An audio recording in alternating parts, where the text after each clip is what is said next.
So firstly, welcome to the session here today. We're delighted to see people attending from all across the country and giving up a little bit of your evening. Just a little bit of housekeeping before we get started. So if anybody does want to ask a question during tonight's webinar, there is a question and answer function. So you can just type, if there's a question that you have for Siobhan, who I'll introduce very shortly, you can type that in and we'll get to that at designated points throughout the session, or else we'll get to that towards the end of the session. We've also set up the webinar in a way so there'll be lots of opportunity for engagement at different points. So you can also use the chat function throughout if you need to, okay? And yeah, as it says there, if there are any interactions, just feel free to type those in the chat. From a technical side of things, if you can't hear at any stage, it's not very technical, but we'd advise you to just leave the session and join back in via the link that you already have, okay? So in terms of tonight's session, and hopefully everybody is here for the session that they think they are, but this is around understanding the impact of burnout. So my name is Ailish Ward and I'm the current head of player development. So I'll be helping to host tonight's session, but more importantly, we have Dr. Siobhan Woods with us on the line. So hopefully some of you will have heard of Siobhan before, but she's currently an assistant professor in psychology at Maynooth University. And that follows on from her PhD studies, which she completed in DCU recently. And her research has focused and continues to focus on exploring the risks and protective factors for the development of athlete burnout. And a lot of her research, I think, in the past has focused on both men and women playing Gaelic games. So we're absolutely delighted to have Siobhan here on tonight's session, okay? And as if her research background wasn't oppressive enough, she's also won multiple All-Irelands with Dublin in her day and is a member of the Raheny GAA club. So at this point, I'll pass over to Siobhan, who will take you through the guts of tonight's session. Thanks a million, Ailish. Yeah, delighted to be here. As Ailish said, my research is kind of focused really specifically on athlete burnout and Gaelic games. So hopefully I can give you kind of a good introduction to the area. Have also played quite a bit myself, same as Ailish. So hopefully, as well as kind of giving you some of that kind of more research background, we can also touch on some of our own experiences and maybe invite you to the same in the chat. But yeah, hopefully it's useful. I can't see the chat, but Ailish is going to share any kind of questions that you have, and we'll try and keep it interactive whenever we can. So don't be afraid to ask questions if you have any. Just in terms of what we're going to run through, that's just kind of focus on my research. So the aim of the webinar today, we're going to cover what is burnout. So something that I think we hear a lot about. Obviously, we have an interest in it if we're here today, or maybe are concerned about it. So we're going to look at that in a bit more detail. What are the symptoms of burnout? What are potential risk factors? What might be kind of leading to higher levels of burnout or causing burnout? And how can we help to protect against burnout, with a focus obviously on Gaelic games specifically. So when we talk about sport participation and kind of where I'm coming from in terms of research on sport participation, we know there are a huge amount of positive benefits that we can experience as a result of playing sport. So most of us here probably have played sport or are involved in sport, so we can really have an appreciation of that. So things like, our cardiovascular health, musculoskeletal health, cognitive, so for our brain health, as well as for our psychological or mental health, and social well-being as well. So there's a huge amount of research showing that sport can be really, really positive and have a massive positive impact on our lives. But we also know that there are some potential negatives to sport participation. So a lot of us maybe have been unfortunate enough to experience things like injury, which can be really difficult to navigate, and we'll touch on that briefly. But there can also be some psychological negative outcomes involved with playing sport. And for me, that's kind of where my interest in research on this area has come from. The idea that, a lot of us, when we get into sport and why we continue to play sport, is because of all these positives that we experience. And if maybe we are experiencing stress in our daily life, or we're feeling down, or we're feeling overwhelmed, sport can be a really, really great release for that. And we hear that quite often, people going out, blowing off steam, getting to meet their friends, all of those positives. But what becomes quite difficult for athletes and sports people is when their sport participation is actually becoming the cause of some of those negative feelings. So not only are they now experiencing negative feelings, what they would have previously done to kind of address that, so maybe going and playing sport, is now actually causing those feelings. So it can be a really difficult thing for people to navigate and to overcome. So it's kind of really important that we have a bit of an understanding of it and think about how we can help to kind of prevent it as much as possible. So first kind of bit of interaction that we'd like to get. Start off with, might seem like an easy one, maybe it is, maybe it isn't. So what do we think of when we think of athlete burnout? If you'd like to pop some answers in the chat there. It's a term that we hear quite often, media, pundits talking, maybe even with your friends or players, anything that comes to mind, and we can kind of have a think and see how it relates to our understanding of it more broadly.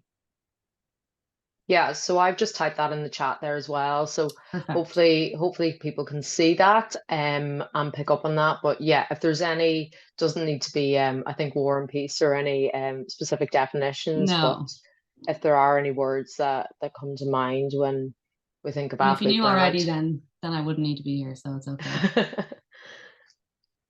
Might just run through it anyway. So kind of what we commonly hear when I've kind of read the media piece that we see around burnout and gated games, there has been kind of so yeah, people saying exhaustion here, under 16 players having to play under 16, under 18 adults, so playing for lots of different teams. And that's what we hear about a lot when we talk about it in the GAA context. And that's the kind of the position that the GAA, so obviously separate the LGFA, but the GAA have spoken a lot about, regrading players and that being a core consideration there. So there might be a few more coming in, but we're kind of will ask players to play too many games in the same week. Yeah, so these issues around playing for multiple teams and playing multiple games. So when we go to look at burnout as a concept, then that's really what we hear of on the common kind of day-to-day understanding of what burnout is. But really that's the term burnout being conflated or being kind of mixed up with the idea of overtraining. So overtraining is a standalone issue, and it is an important issue, but it's driven primarily or pretty much fully from your training load. So how much time you're training versus limited recovery. And it can have negative physical consequences, negative psychological consequences, performance consequences. But the source of that is imbalance between the amount of time you're training and the amount of time you have for recovery. So that's overtraining. But that is very distinct and separate to what athlete burnout is. So that's kind of where some of the confusion comes in. And importantly, I think it should give us maybe a bit more hope when we look at and go into what athlete burnout is actually.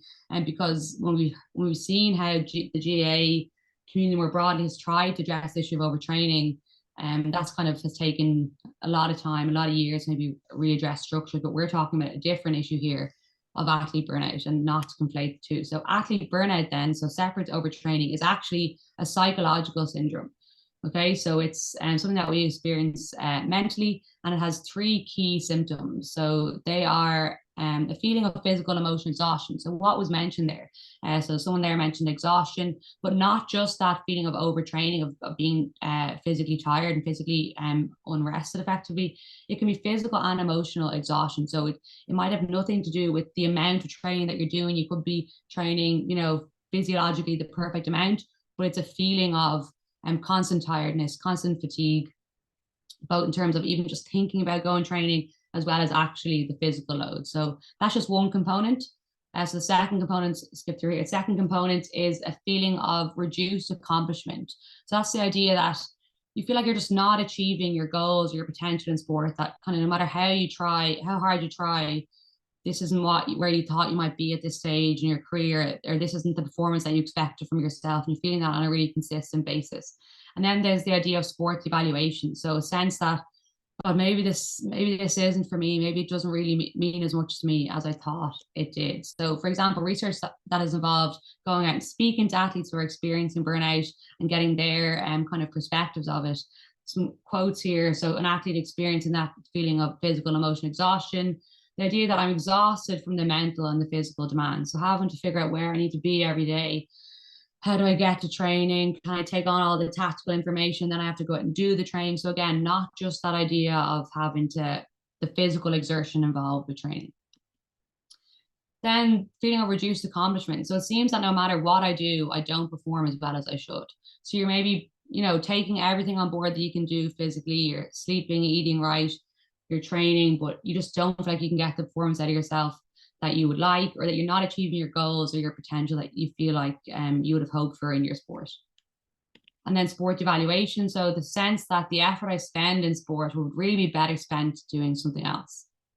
So again, this is the burnout is a combination of these symptoms experienced over an enduring period of time. So all of these thoughts might not seem alien to anyone who's kind of played sport and had kind of, a tough day or maybe a tough game and you're feeling a bit down. But the thing with burnout is that you're feeling these thoughts and you're having these kind of these negative thoughts over a sustained period of time, and they're really hard to kind of dispel or to shift. So it's not just you've done a hard training session in the rain, you're feeling a bit down. It's that, the idea of even going to training week on week is you're really struggling to cope with that. And no matter kind of how your games are going or your team is forming, you feel like you're not hitting what you like to be hitting.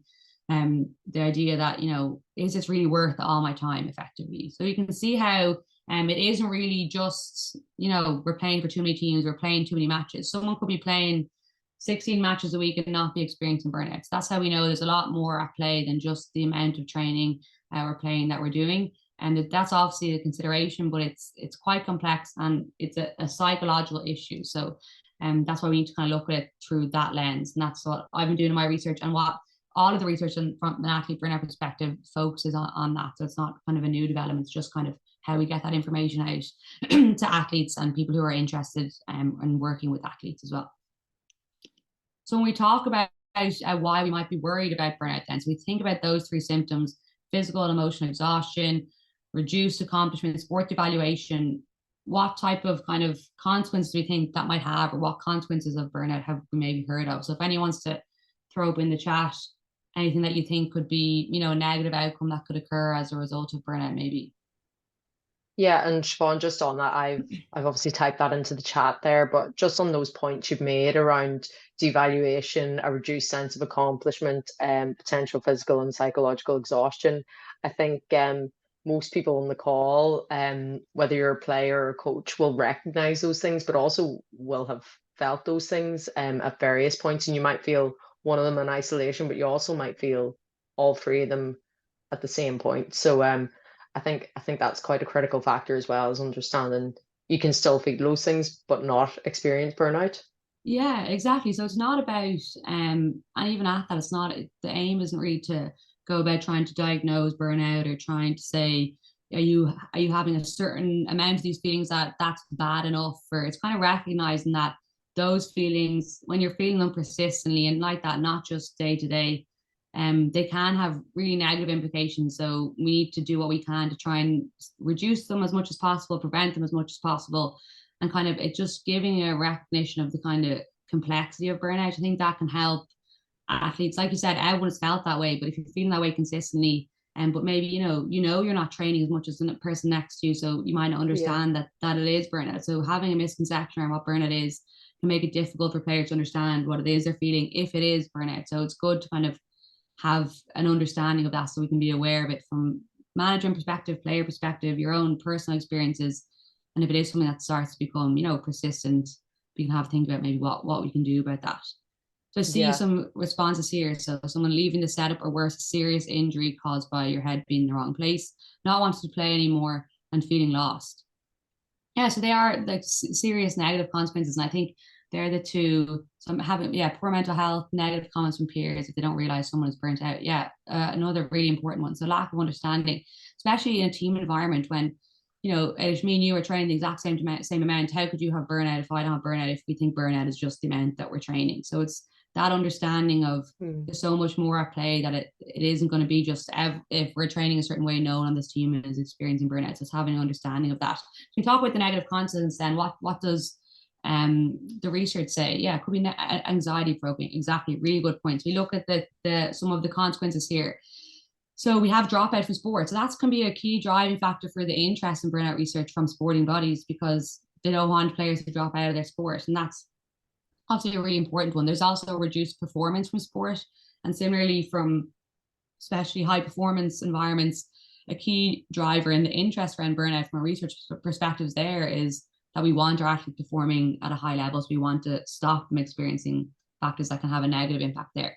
But kind of like Stephen mentioned in the comments there, there's huge negative implications for mental health potentially. So burnout is associated with an increased risk for symptoms of depression, anxiety, insomnia, worry, negative body image, as well as negative physical health outcomes like infection, headaches, dizziness. So it can have negative implications and knock-on effects outside of sport. And we might not even see the idea of dropout either. So it's interesting when we look at, we'll touch on it a bit later, those three factors. So exhaustion, reduced confidence, sport evaluation. Research has shown that the sport evaluation component is quite low in Gaelic Games athletes. We tend to really value that sport participation. So that can mean that you still play, you keep playing, you stay in that environment, even if you are experiencing those other negative emotions, which can, further impact those negative outcomes. So again, important to try and understand as much as we can. Research from across the athlete burnout literature, so looking at athletes from a range of sports, has also found that athletes are now experiencing symptoms of burnout more than they ever have before. So as much as we're researching it more and aware of it more, it's becoming increasingly common. So there's suggestion that that's because sport is becoming more and more serious from a younger and younger age. So we're maybe demanding a lot of athletes that are being put into maybe more kind of serious setups. But it is an issue, again, that's increasing in prevalence, and we need to do more really to protect athletes. And the first step in that really is raising awareness about it, and then looking at how we can kind of protect against risk factors. So when we're talking about burnout Gaelic Games specifically then, so as I mentioned, that increase in prevalence is seen in sports more generally. And research on burnout has looked at athletes from table tennis to rugby to everything in between. My interest was in Gaelic Games. Obviously, I've played those sports and I've been involved there, so that drove my interest as well. And there's also some potentially unique characteristics of Gaelic Games that might increase the risk of burnout in these sports. So I don't know if anyone has any ideas about what that might be. I think a couple were mentioned there already. We saw the idea that someone could play for, under 16s, under 18s.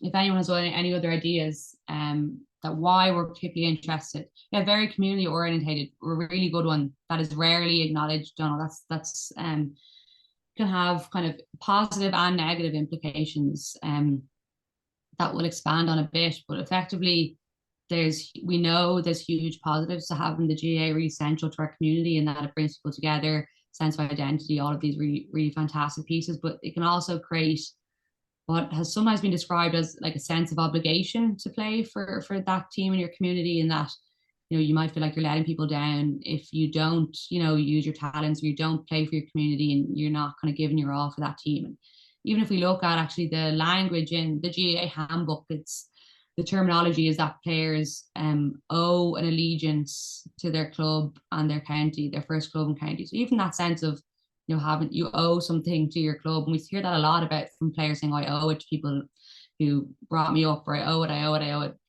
It's it might seem like a kind of a nice thing to say, but maybe it gives an insight into some of the mentality around why people play. So every man their dog, asking whether you scored what they expect. Exactly, yeah. So that level of societal importance, really big ones that I wasn't sure would come up, but like what I was going to mention, because they're really important. And when we look at it kind of more broadly, we can see things like, okay, was mentioned already, people more often than not, on average, represent more than one team. So that could be you play football, you play camogie, you play for under 16s, you play for under 18s, you play for school, you play for college, you play for county. So it's common that people play for multiple teams. And with that, then there isn't a designated off season. So unlike other sports where you have a closed season, depending on the competitions that you're in LGFA, GAA, you can be playing for the full 12 months of the year. I remember when I was in college and playing intercounty football, there was not a week, like maybe Christmas week for 4 years, that there wasn't,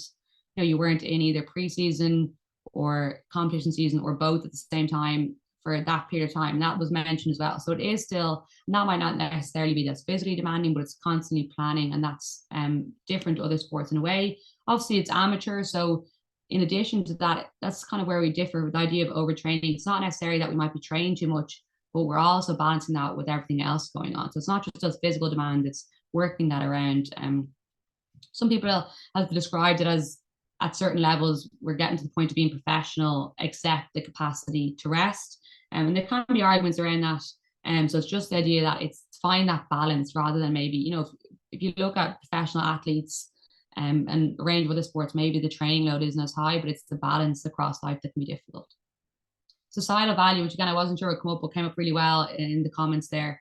And the idea that, lots of people are really invested in it and lots of people really care if you do play and really care if you do well, and which can be really great. But like I said, can create that sense of obligation and that feeling that, it's something that you really should be doing and you're letting people down if you don't. So this is kind of considering the GAA context. When we look at burnout, in all the other sports, what else have they found is being linked? Because we haven't kind of in the GAA context, we've looked at, there's been some research around the idea of multi-team representation, which hasn't been well supported. And the existing research has been just looking at one point in time and focusing on male elite athletes. So we haven't looked at female athletes. We haven't looked at it over an extended period of time. We haven't looked at factors beyond just those potential loading issues. So starting my research, I looked at all of the research in burnout on team sports to see, in other sports, what else has been linked to burnout, basically. And we found that over 120 different variables have been explored as kind of predictors of burnout. So it is complicated. It's definitely not just the amount that you're training, but there's so many other factors at play. And all of these are kind of psychological factors that we'll have a look at in a bit more detail. But really, when you drill down into it, some of the key factors that have been identified in the literature to date tie into kind of three theories of why burnout develops. And the first of those theories is a stress-based theory. So that this first theory suggests that we get burnt out because we've been exposed to too much stress that we can't handle for too long a period of time. And stressors can include things like training demands and where the time it's taking up. It can include things like going on in your general life, so your general life stress and how that can balance with your sport. Then there's a motivation-based perspective of burnout. So this suggests that actually we're getting burnt out because we're not really motivated to continue playing, or our motivation isn't necessarily coming from a positive place. So that could be motivation driven by searching for reward. So you're just really trying to get that, win a championship that you've never won, or to avoid punishment. So you don't want to let people down. So motivation coming from those places of kind of external factors can, that theory suggests that that's the cause of burnout. And then there's a commitment-based theory which suggests that we get burnt out when we're committed to playing out of a sense of obligation. And that's the one that we kind of mentioned around the societal value in Gaelic games. So we're not, the alternative status that you're playing because you enjoy playing. But if you're just playing because you feel like I have to, I should, then that's the risk of burnout. So we wanted to test how well do these theories, these factors, stress, motivation, commitment factors, how well do they account for burnout in Gaelic games when we look at all these other factors that we've spoken about already and see really, it's going to be complicated, but could we identify maybe what are the risk factors for burnout in this population? So for this project then, we wanted to look at how common burnout was in male and female athletes. Were there any specific groups that were, at a higher risk, so age groups or playing level groups? And then look at what was predicting burnout over time. So if we looked at people over a period of 2 years, what was maybe predicting them having higher or lower burnout at the end or across that period, basically. So we got that for quite a long time. So 2 years, the beginning or early, mid, and late stage. You can never really say the end because there's no end of season really across 2 years. So March 2019 to December 2020. And we gathered data on burnout, stress, motivation, commitment, which is missing from that, demographic factors, and also something called motivational climate. So as well as our own personal motivation, we have a perception of what's valued in the climate that we're training within. So even if, personally, I really care about just improving my skills or just enjoying it, if I'm operating in an environment that all they care about is competition and winning, that can have an impact on me. So we looked at the environment as well as the individual level factor there. So we contacted as much people as possible. It was over 18, so it wasn't a youth athlete population, just for ethical reasons. And we got over 370 participants participated at the start, and we tracked them over time. So I'm just going to run through some of the data here, hopefully giving a high level to focus on kind of useful insights, hopefully, for anyone tuned in here. So in terms of the sample itself, so 370 athletes, we had quite a nice gender mix. So again, burnout has been looked at in LGFA or camogie players. we found that just over 6% could be characterized as high burnout. So there isn't like a scale. There's a measure of burnout, but there isn't. We can't say, you hit this score, you're burnt out. So that's not the purpose of that scale. It's just to see the extent to which people are experiencing those symptoms. So high burnout can be people who experience all three burnout symptoms very frequently, effectively. So that rate, about 6%, is very much in line with what we see across other sports. So, it's not like it's every person. So it isn't an issue that's going to affect everybody, but people it does affect, it can have a really negative impact. So it's still kind of a really important thing to keep an eye on. And then 14% experiencing 2 out of those 3 symptoms quite frequently. Siobhan, sorry, Yeah. I was just going to ask or jump in on that. So does that mean overall just over 20% of, say, for example, any team or squad at any one time can be experiencing some sort of symptoms then of burnout? Yeah, so this on average, based on that scale, is that people will be feeling those 3 symptoms, or for high burnout those 3, for moderate 2 of the 3, and between sometimes and frequently over that when they reflect on the last 3 months. That's how the scale is phrased. They're feeling that way sometimes or frequently. Okay, perfect. Thank you. So yeah, it's not uncommon to feel that way. I suppose we just want to look at, does that last over time? Like we said, could it be just the question I just asked them to reflect back, but it can be difficult not to be clouded by in the moments. That's why I want to look at it over time. But yeah, good question. It's not everybody, but it's not nobody. So it's, it is a substantial portion. And so we found that younger athletes had higher levels of exhaustion and reduced accomplishment. So that's kind of come up. And in the burnout research more broadly, there tends to be a focus on younger athletes. And we've kind of mentioned that it could be they're playing for more teams, they're eligible for more teams, and that's something that's been brought up from a GAA perspective quite commonly. But it's still an issue as athletes age. But a greater concern, so something to keep an eye out in younger athletes. Remember, these in this sample were athletes 18 and up, so from 18 to early 20s were showing the highest level of symptoms. But also those feelings of reduced accomplishment. So that's kind of disappointing to see the athletes who are so young, younger again, are feeling that I'm not achieving my goals, I'm not achieving my potential, and they're the youngest athletes in the sample. So the idea that maybe there's, that pressure to achieve at a younger age that you maybe want to have a focus on and address. No gender difference. I'm going to fly to these and we'll look at them in a bit more detail then. So no, we didn't find any differences between male and female athletes. Elite participation predicted increased exhaustion. Non-elite participation predicted increased reduced accomplishment in sport evaluation. Being a substitute predicted increased reduced accomplishment, and there was no significant impact of absence due to injury. So just have a look at these in kind of a bit more detail, these factors here, and feel free to comment in the question box if you have anything to add. So we mentioned the idea of the younger athlete, but the gender differences I think is important to highlight as well. Again, we hear a lot of talk in the GAA about burnout. We don't hear so much from the female organizations, and even what we hear from the GAA isn't necessarily in line with the definition of burnout that we know. But just recognizing that it is a concern for male and female athletes, and any kind of work we do to address it would ideally be kind of all inclusive of everybody. I think the not seeing a significant impact of absence due to injury. It's interesting when we know injury is a difficult time psychologically in and of itself, not necessarily in terms of its relation to burnout. So I did my ACL in 2020 and had a lot of experience of the joys of the injury returns. So I think there's a lot of research on injury and that in isolation. So there is some mixed results around its relationship to burnout, but again, not saying it's not important, but didn't emerge being important in this sample. I think what's really interesting as well is that mixed impact of playing level that we see. So elite athletes were classified as anyone playing at intercounty level, from minor, 21, senior, whatever age group they were at. And non-elite was if you weren't playing intercounty effectively.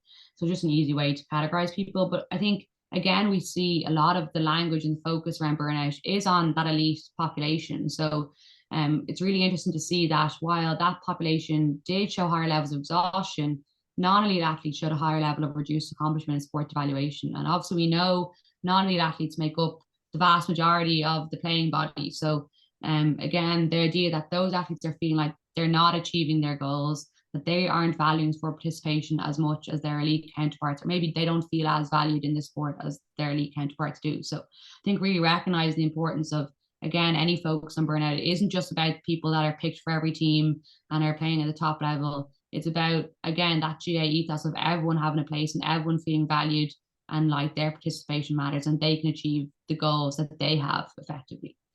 Um, Being a Siobhan, substitute player, yeah, sorry, hop in sorry, there. no, I was just going to jump in. There's a couple of questions or sorry, Oh, comments great. in the chat there, which I'll come to in a second. But I think that idea around, say, that normalization of constantly training, and whilst you've obviously touched upon that burnout isn't just overtraining, um, but I think obviously the way that the calendar season has kind of got somewhat longer, and you kind of hear constant stories of teams constantly going back a bit earlier and a bit earlier.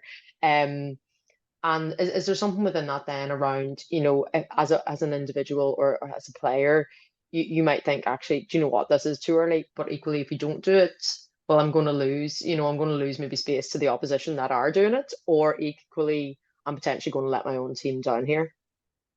Yeah, I think like yourself, I think I've found it even so I felt that way playing intercounty football, playing at the highest level. But even now, I've come back to playing club football, and we finished. We had our last game 3 weeks ago, and then the next week we had a meeting to end the year, and then the next week we were starting back in the gym, and I had to have a meeting and be like, we. I didn't want. I was like, I know I need like a break. It's not even that. Like I would always be doing my own training, and especially at a level now, players are keeping on top of that side of things. But it's just the idea of being somewhere structured and being, having to be here at this time, Mm. this Wednesday, this Monday, forever of eternity is where I find the break to be helpful. But like that, I still went back because I think a lot of people are similar. Like when you're part of a team, you don't feel like it's appropriate for you to opt out for yourself. We often feel like it's all or nothing here. Like if the whole Yeah, team is doing it, I need to do it as well. I do it's a think sense of it's belonging in some yeah, ways. exactly. And it's we're all rolling in together. Like, I'm not going to let the team down and step out of this. But on the other side of things, I think it's down to, it's difficult in a team environment, but I think it's the onus is on managers to make space for players to do that, to recognize that, a week off in November where a season that doesn't start till March, that could do them the world of good and giving players a space to recognize that. Ideally, managers would, give that bit more time and where possible. But obviously, especially as you move up towards the elite level, everyone is chasing those few percent. But we sometimes fail to recognize that that few percent could be a week off. It doesn't have to be more and more and more. It is kind of Yeah. the fear that we're not doing enough. We're kind of probably reaching that point of critical mass, I think, in the GA now where every percent is being eked out. In my Mm. opinion, apart from the psychological aspects, but everything else kind of we're going after, and it's kind of if you go to elite level sport and we see there that player welfare is top of that pile because you're not, happy athletes are always performing better than unhappy athletes. So I think, yeah, I Yeah. completely agree with your point. I've literally done the same thing this week, gone back when I didn't want to, I felt like I needed a break, but it's that team environment where you don't often have the space. So I think the more we can get that message out there, that maybe that might become more common for managers to say, we can give you a week here and there, or kind of make it easier for players to maybe broach that topic with them.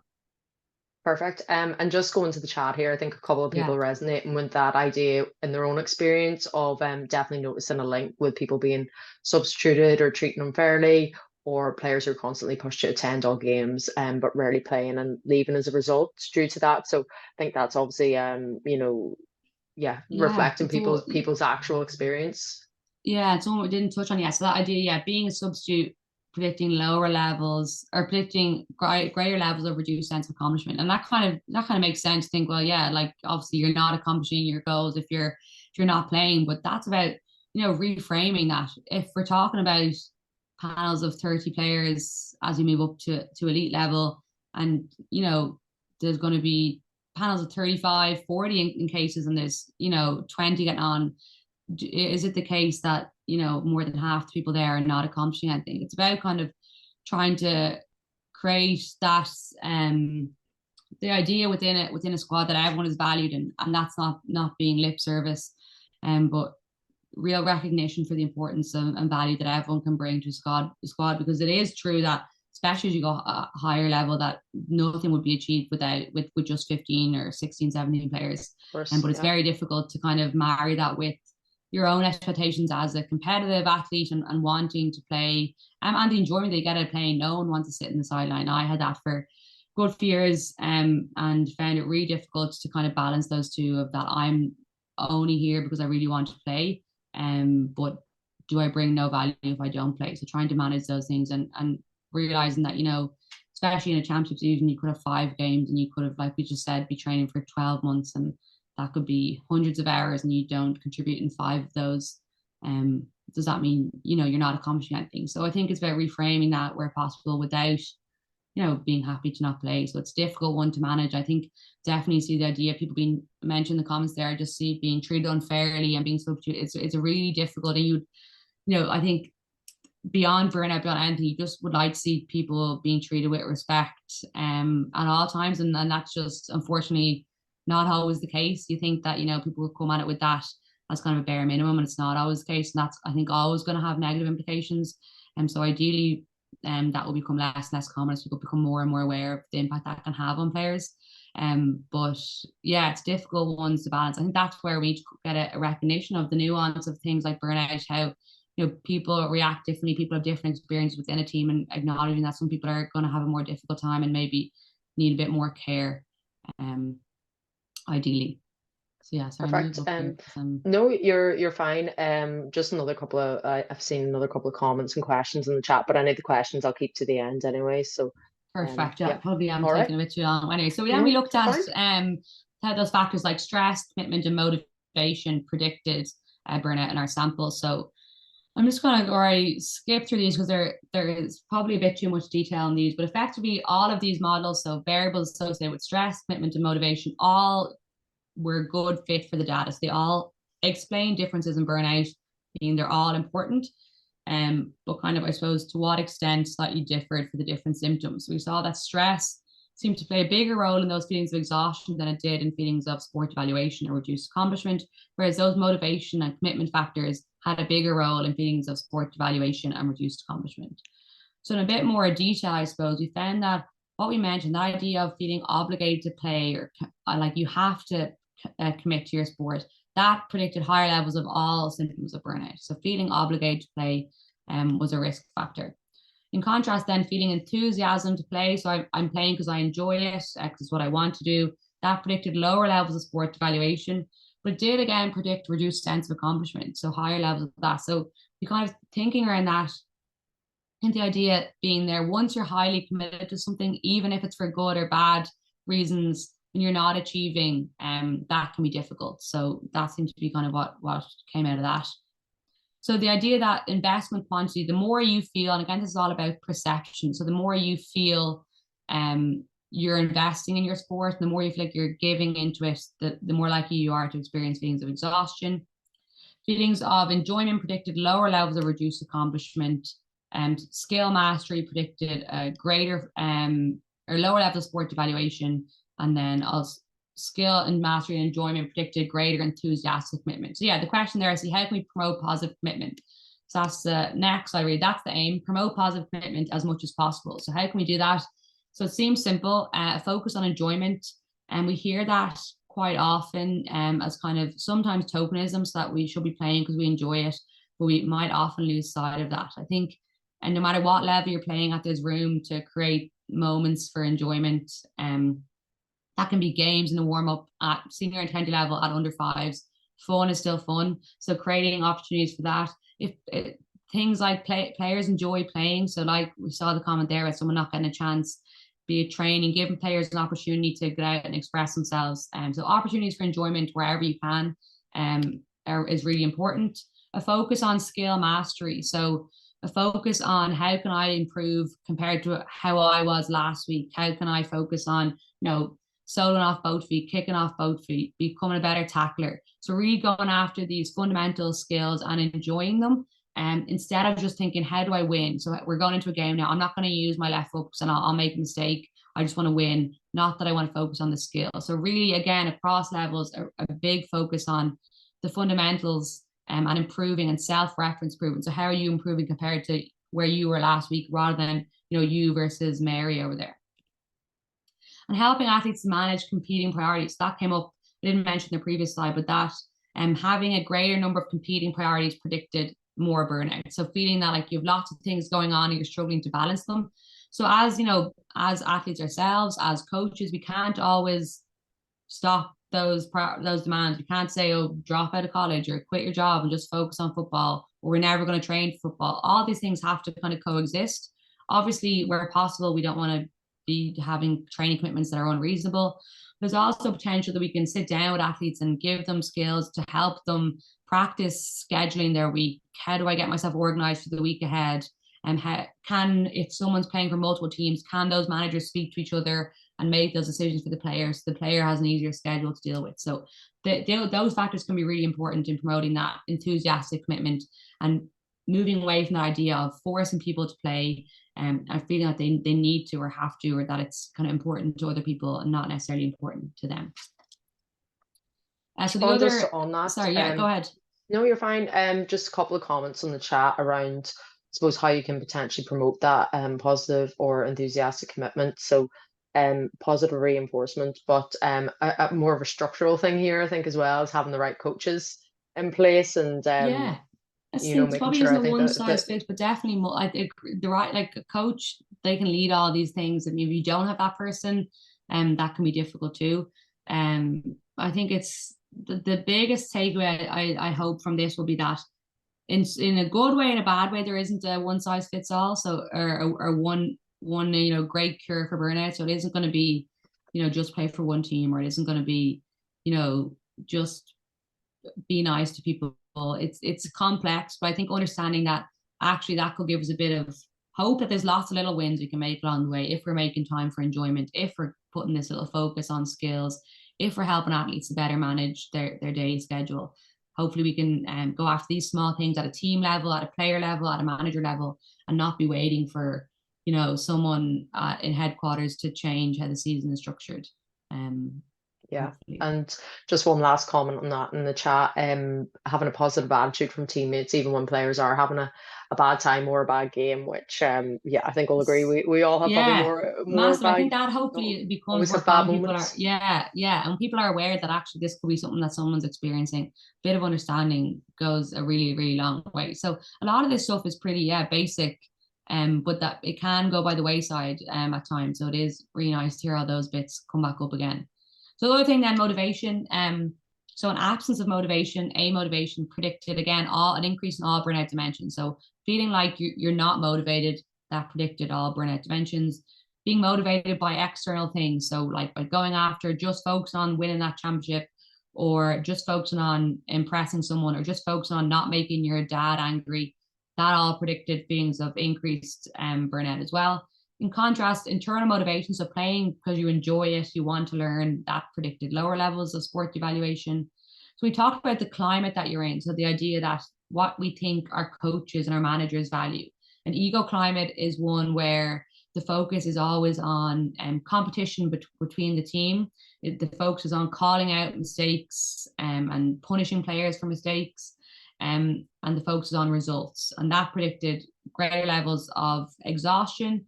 Interestingly, it predicted lower sport evaluation. We think that's because an ego climate was more common at an elite level where sport was valued more highly.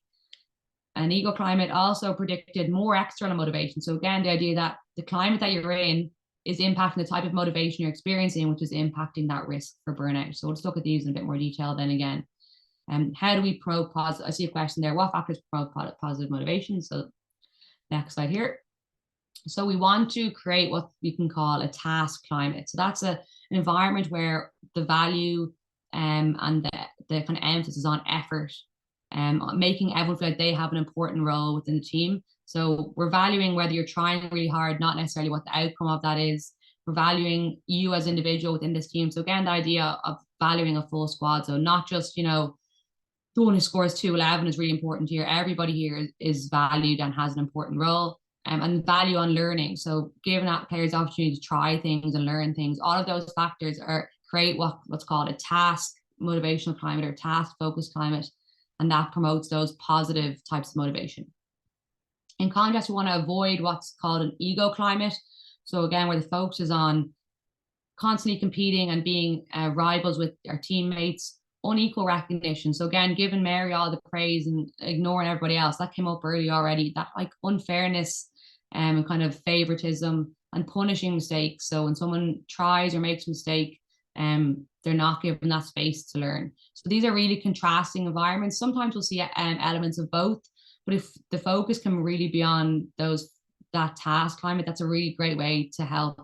Because athletes value what they know will be rewarded effectively. So if I know all that matters is winning, it's very hard for me to maintain a motivation to try and learn and be skillful when the coach doesn't care about that. So it does have a trickle down effect.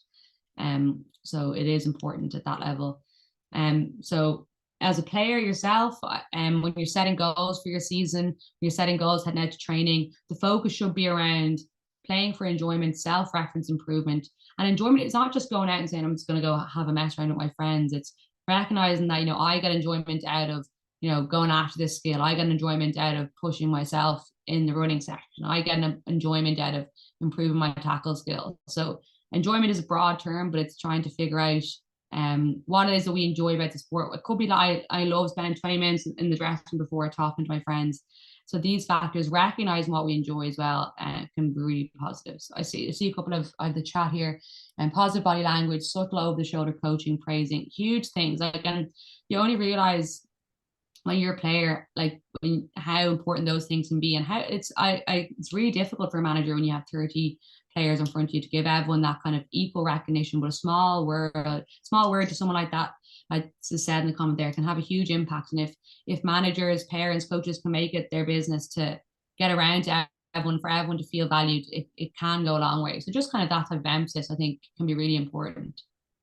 And Siobhan, on that, I think I would imagine you'd agree anyway. Like these items or these factors that have been listed, whether it's in positive motivation or in enthusiastic commitment, even if we take, and I know obviously the focus of tonight's session is burnout, but even if we remove burnout from that, I think most people would agree that they would be positive contributions towards any team environment or for any player or coach. So if you can encourage these things, regardless of whether people may or may not be experiencing burnout, you as a player or your team may be in a better place as a result. Absolutely. I completely agree. And that's what I think is really nice. And I find hopefully quite empowering to say, come away and we can bring all these positives that will be positive in terms of protecting against burnout, but also in terms of athlete experience. And we're not like that waiting around for structural changes or for the season to change, those things that we really have very little control over. What can we do now to make these small changes, which we do have control over, which can have, like you said, really wide ranging positive benefits beyond burnout as well. So completely agree with that. I may have to pick up the pace a bit here now.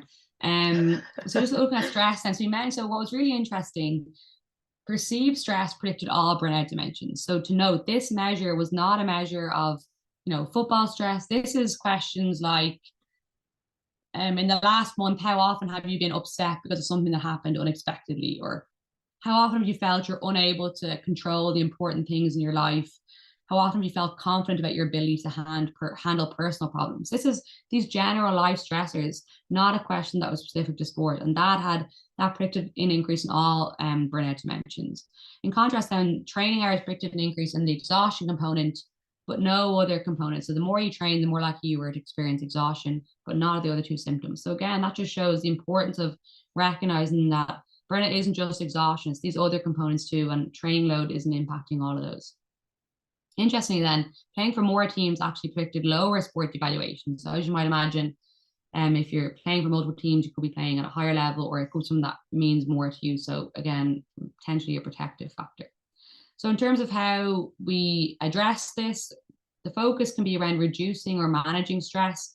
So yes, we could potentially reduce training hours if possible, increase rest. That can be helped maybe between coaches helping to navigate that, speaking to athletes, give them some more autonomy, like we mentioned. Do they need a week off?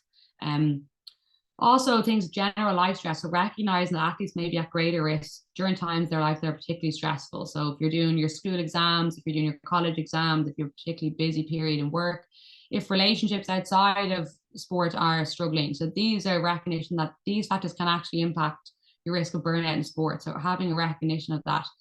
And where we can do that, we can also help improve stress management skills. So there are interventions aimed at that, and giving athletes the tools to manage what's happening in their lives a bit more efficiently, effectively. So I'm going to move to these, hopefully come back to question at the end, then just so I can fly through what's left. And one way we got to look at this idea about training load was conveniently when everything stopped during the pandemic. Obviously, when we tracked data across those 2 years, we didn't anticipate that everything would suddenly stop in March 2020. But it did, and that actually gave us a unique opportunity to look at, well, we talked about, we're training too much, it's too much load. Well, what happens if we completely stop training?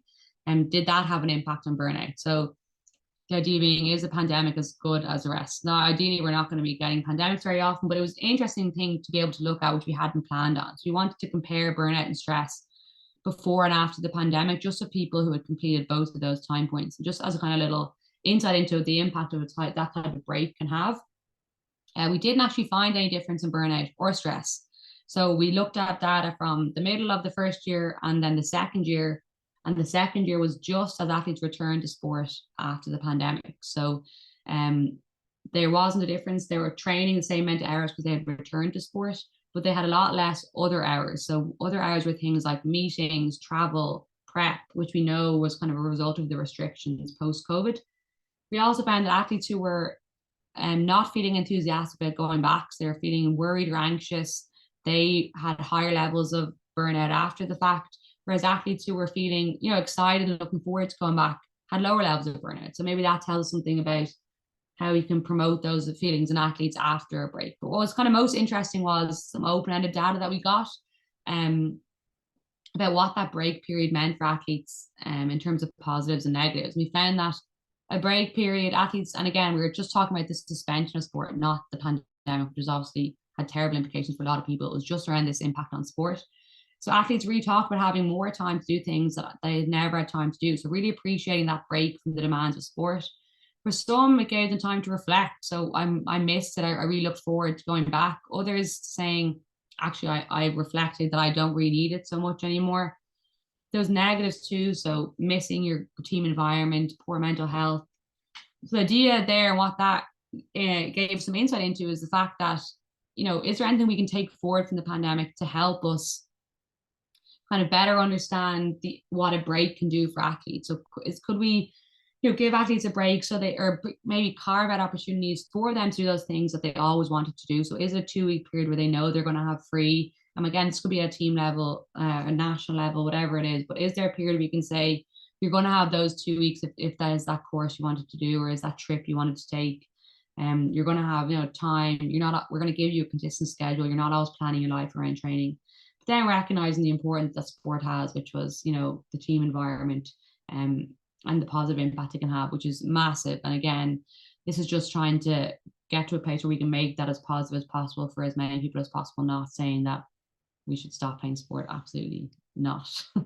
So that was just a quick insight into the breaks. I'm just conscious of time, so I'm going to just move on to some of the remaining findings and then hopefully open it up for a bit more discussion. So I see a comment here saying everyone will recognize various stresses within their environment or as a player. Yeah, I think that's really important to note that on the stress aspect. And the idea of all of these stressors is like that everyone recognizing it themselves. So it's a perceived stressor. So something that Ailish finds so simple and doesn't think twice about it, that could be a massive stressor for me in my life. I think that's difficult to get the recognition of that in a team environment. So understanding that everyone experiences these stressors in a different way. And like you say there in the comments, people recognize themselves, but it's about, others giving a chance to recognize it, or allowing players to voice that and saying, I know I have a stressful period coming up. For me, I find it overwhelming. Could I have a bit more time or a bit of understanding on that? So as I said, anyway, we were looking at tracking burnout over time. We looked at one time point, but how does it look over 2 years? Are people getting more burnt out? Are they staying burnt out? How does it look? So we found that actually the different burnout dimensions changed in different ways over time. So feelings of exhaustion actually declined significantly over time. So athletes were most exhausted at that initial time point in time one, and that reduced over time. And we looked at lots of different models for this. So we tried to account for the pandemic by looking at whether there were two distinct, types of change before and after the pandemic, which there didn't appear to be. But again, it's very possible the pandemic did have an impact, and that decline was as a result of the break they got at that time point 4. we saw that those feelings of reduced accomplishment remain fairly stable. So we've seen kind of arguments from the GA, especially that, you know, certain periods of the year are worse and it's too busy at certain periods. But what we're seeing here isn't, that's not really reflected in this data. We're seeing that that feeling of reduced accomplishment can be consistent across a whole season. So we need to create opportunities for athletes to be out there achieving as much as possible, not just working towards any singular point in the season. And then there was an increase in sport evaluation over time. And again, it's difficult to know if that was related to the pandemic or not, but the idea that as time went on average, athletes devalued their sport more and more. And that's obviously not something that you'd want to hear. But it's also highlighting that maybe it's maybe as time goes on, they get more and more kind of fed up, I suppose. So it's awareness there that that's something that may be at a greater risk. So the idea that that feeling of exhaustion could be something that we need to be more aware of early in the season when stressors might be high, and then that feelings of devaluation might be something to be aware of later in the year as the season comes to an end and kind of trying to reignite that spark in athletes. So the final analysis then was including all of those predictors that we looked at into the longitudinal model. So it was quite complex analysis trying to identify everything about stress, commitment, motivation. Does it predict how burnout changes? So not just is it related to burnout, does it predict change in burnout was the kind of key focus of this analysis. I'm just going to really fly through. So we put in a lot of variables into this. So everything that we mentioned so far was included in these models. And it was interesting that not as many came out as being impactful, but it really highlighted the complexity of burnout here. So we can see for feelings of exhaustion here, more training hours and an absence of motivation predicted an increase in feelings of exhaustion over the course of 2 years. So the more athletes trained on average over that time and the more low motivation they felt predicted an increase in exhaustion. But being an elite athlete and having a greater quantity of investment predicted a reduction over time, as did external regulation, which we didn't expect. We think it may be that the idea of the quantity of investment and elite status, that athletes become used to those demands over time. So if you're an elite athlete and the amount that you're putting in, you get used to that as time progresses. There is some mixed results around external regulation. So again, look at it a bit more closely. Interestingly, being an elite athlete, again, predicted a decline in feelings of reduced accomplishment over time, as did constrained commitment, which again, we didn't expect. But we think, considering this, the idea of that we mentioned already about the sense of obligation and the kind of how sacrifice is to some extent kind of celebrated in the GAA. So the idea may be that by staying in a sport for 2 years, even though you feel like you're doing out of obligation, that in and of itself can be seen as an achievement. And similarly, playing at the elite level over time can be seen as an achievement also. And representing more teams over time, so we did that over a period of multiple years, that increased the risk of sport devaluation. So again, not as many variables emerge in these more complex models, but when we think about all this together, I think it's very complicated is the big takeaway. And I think that's what I want the takeaway to be, because, you know, it means that we're not just focusing on any one thing. There isn't, and it would be, you know, unfair to highlight anything and say, this is what we need to do. This is what we can do to cure burnout or stop burnout ever happening. But equally, that means that if we thought that one thing was the structure of the season, we don't need to wait for that. We're not relying on that. There are multiple things we can do to maybe not eliminate that risk, because as we said, it's a really, really individualized problem and people see and experience things in different ways. But there's lots we can recognize in ourselves and in our teams and in, you know, whoever we're looking after, who we know that is playing football, to help reduce that risk. And I think the more things we can go after, the better. And we're trying to extend this work. It's kind of exploratory at this stage. This was the first time all of these variables have been looked at together, not just in the GA, in any research.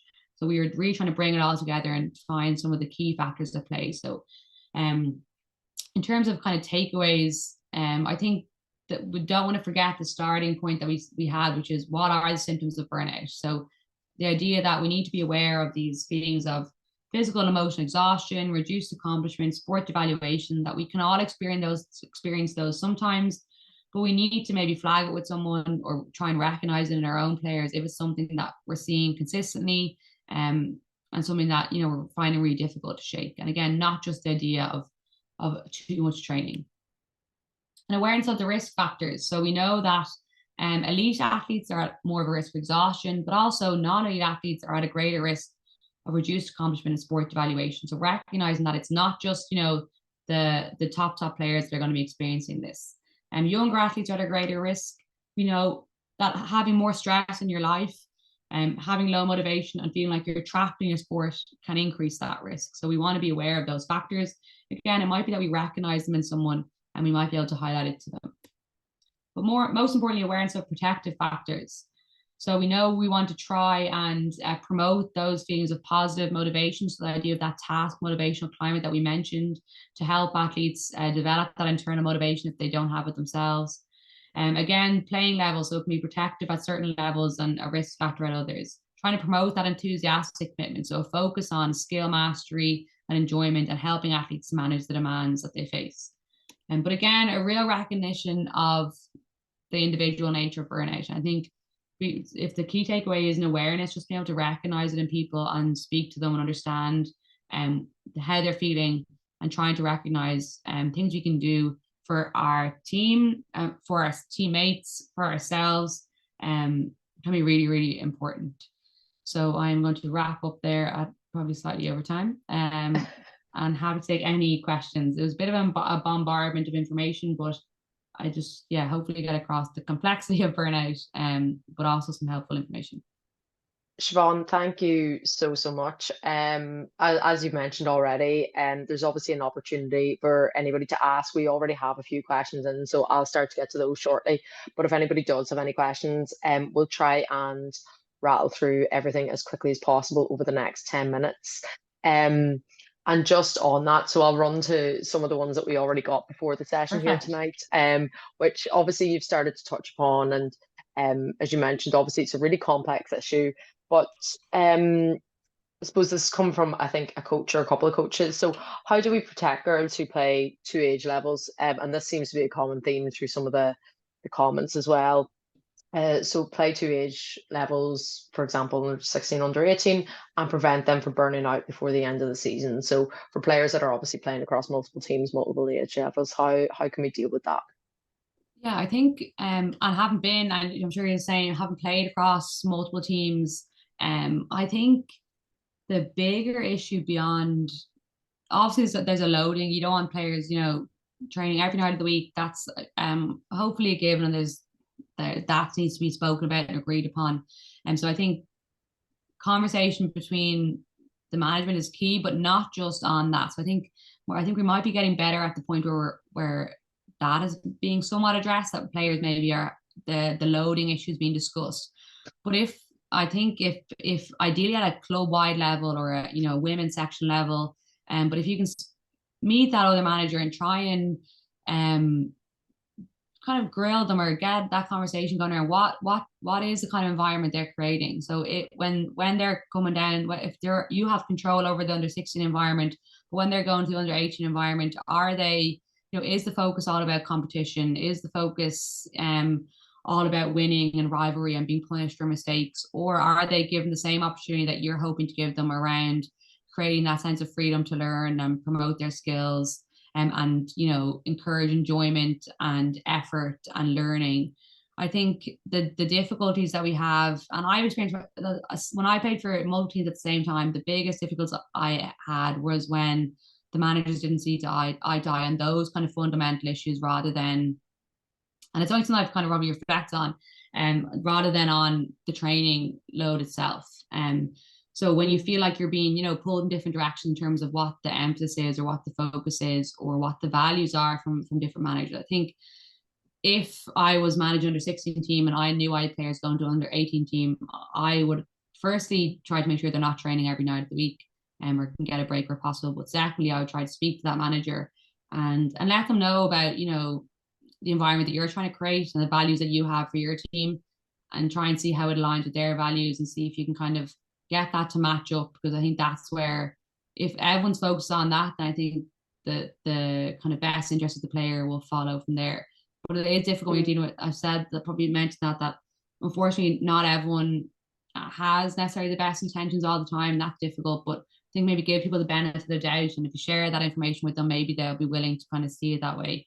I think we're moving away from that a bit more, from the multi-team stuff, but it's definitely a challenge. It's not definitely not always a bad thing. Loads of players can benefit from it hugely. It's a huge chance to improve your skills as a footballer, meet new people. So really, I suppose, depending on how it's managed, it can be difficult.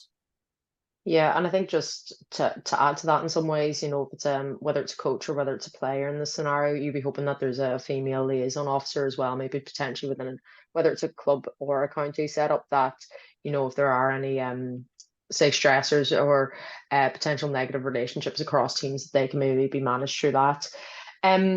Again, just on, I think this is again going back to age profile a little bit, but firstly, I'll kind of put two questions together in one. Is Mhm. there a specific age, which I think we've covered already, that's most likely or least likely to be affected by burnout? And when earlier on in the session you were kind of going through and you mentioned that potentially around the age of 18 to 20, being particularly high, maybe compared to other ages, in terms of experience burnout. So would that have anything to do with, again, this aspect of playing too many games once they get to that kind of concentrated age group? Yeah, it's difficult. So, in this sample, we only looked at 18 up, and we saw that age was negatively related to burnout. So that means that younger you were, the more likely you were to experience burnout. So we're saying that those younger athletes were at a greater risk. But when we look at the research more broadly, so we look at research that has looked at burnout frequency across years of literature, there isn't a significant impact of age. So we're seeing burnout in all athletes of all ages. So it's not to say that it's specific to that age group. I think when we saw the impact of multiple teams there, we saw it actually had quite a mixed effect. So um, there was, in some cases, it was protective and that it helped people actually value their sport more when they played for more teams, and that's been shown in other research that was done, a study a good few years ago, on the GA on male players, that there doesn't seem to be a specific negative effect of playing for teams. So it doesn't seem to be that it's just you're playing for too many teams, you're at a risk of burnout. It seems like these other factors are having a much bigger say, than the amount of teams you represent. That didn't So when I spoke about that model of stress there, we included that idea of perceived stress in general life, training hours, the amount of other hours of traveling, meetings, and number of teams. And the number of teams did not have a significant impact on any dimensions of burnout when they were included in that model alongside those other stressors. So it doesn't seem to be adding to our understanding above and beyond anything else. So I think, I wouldn't get too caught up. I think it's maybe what's happening within those teams they're representing rather than just the fact that it's a mere number of teams. Okay, perfect. And the last question we have here at the moment, which you might be able to help with, but around what's the potential best method or software for recording training loads? So it says here to help avoid burnout, but let's say to help avoid overtraining. Yeah, not Potentially, again. is that, I hope I've yeah, not my area really. So mm, overtraining, that might be we might get another someone in. That's more sports science, I suppose, more yeah, broadly into that kind of physiological stuff. And from my own playing experience, GPA trackers are fairly good. And we generally used to do measures, so we would wear a GPS tracker for training, and that's really good to see. And obviously, I don't know if it's needed for under 16 training or whatever, but if you're looking for the tech, that's what it is. GPS trackers are pretty good. You can also ask players to do what's called a rate of perceived exertion. So ask them at the end of training how difficult it felt for them, which can be a really nice way to reflect, because again we're talking about that personal feeling of difficulty, which can be good. It's more kind of qualitative or kind of informative information. But again, I suppose the idea of the talk here being to kind of move away from that overtraining is potentially a concern, needs to be looked at separately and considered separately to these kind of elements. So yeah, it's just something to, I suppose, be aware of, that they are different. Yeah.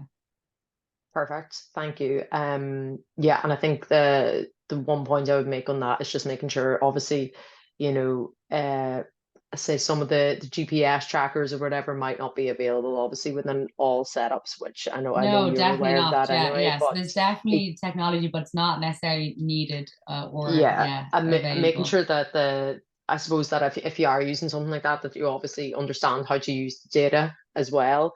Because as we know from any sort of research, that data is great, but equally it needs to be Yeah, interpreted in the lies, damn correct lies and way. statistics.